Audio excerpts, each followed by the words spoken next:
En la actividad 1 de arqueología se nos ha solicitado que contemos qué es lo que conocemos sobre el tema. Pues bien, iniciaré contando o diciendo que la arqueología es la ciencia que estudia e interpreta a las civilizaciones antiguas. En el caso particular de Guatemala, pues sería la civilización antigua de los mayas.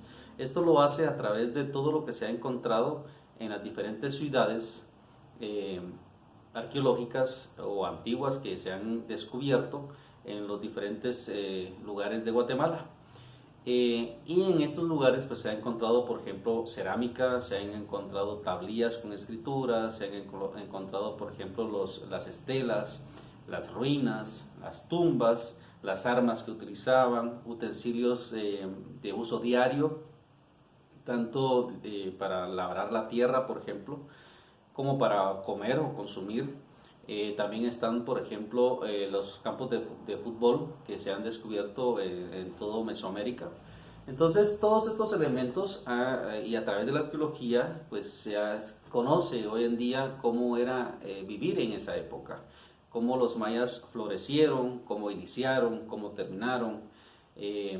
Podemos encontrar, por ejemplo, qué era lo que comían, cómo se domesticó, por ejemplo, el maíz, cómo se utilizaba la calabaza, cómo se empezaba a usar el cacao, entre otras situaciones que a diario hacían los mayas.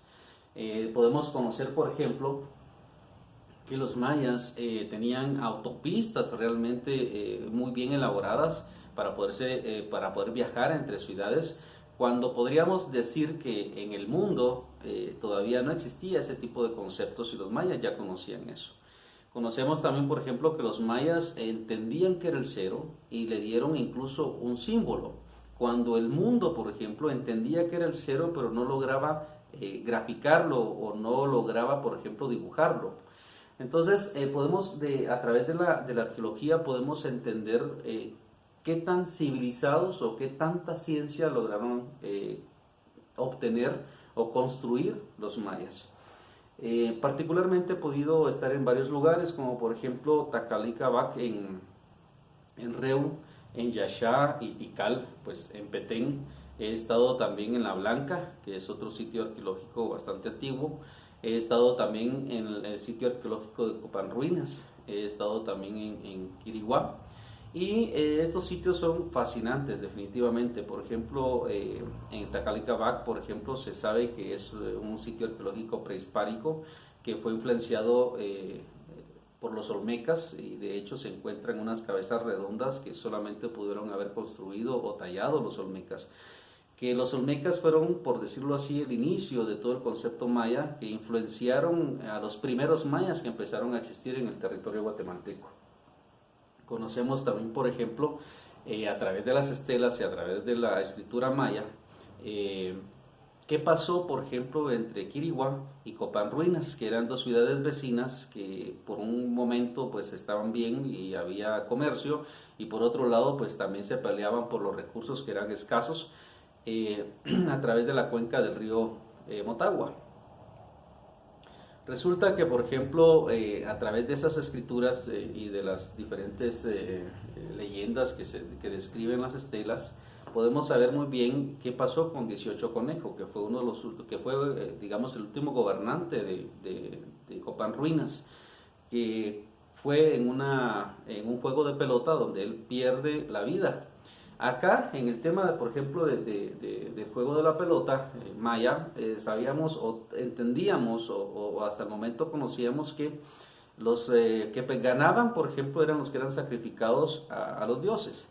Sin embargo, estudios recientes entra en debate esta situación porque con preguntas muy básicas como, por ejemplo, que un pueblo, una ciudad con un equipo ganador élite, pues no podían decapitarlo, no podían sacrificarlo, porque eso era algo que hacía que la ciudad tuviera un estatus diferente. Entonces, esto todavía está en tela de juicio, al final de cuentas todavía no se han puesto de acuerdo cuál va a ser la versión con la que vamos a poder quedarnos.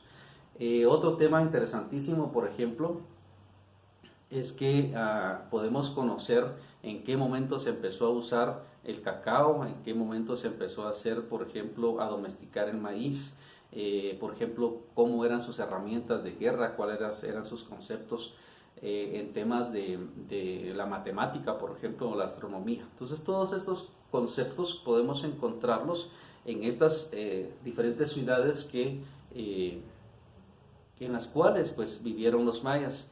Y la arqueología en este caso pues es la que nos ayuda a estudiarla, ¿verdad? A interpretarla y por supuesto a entenderla.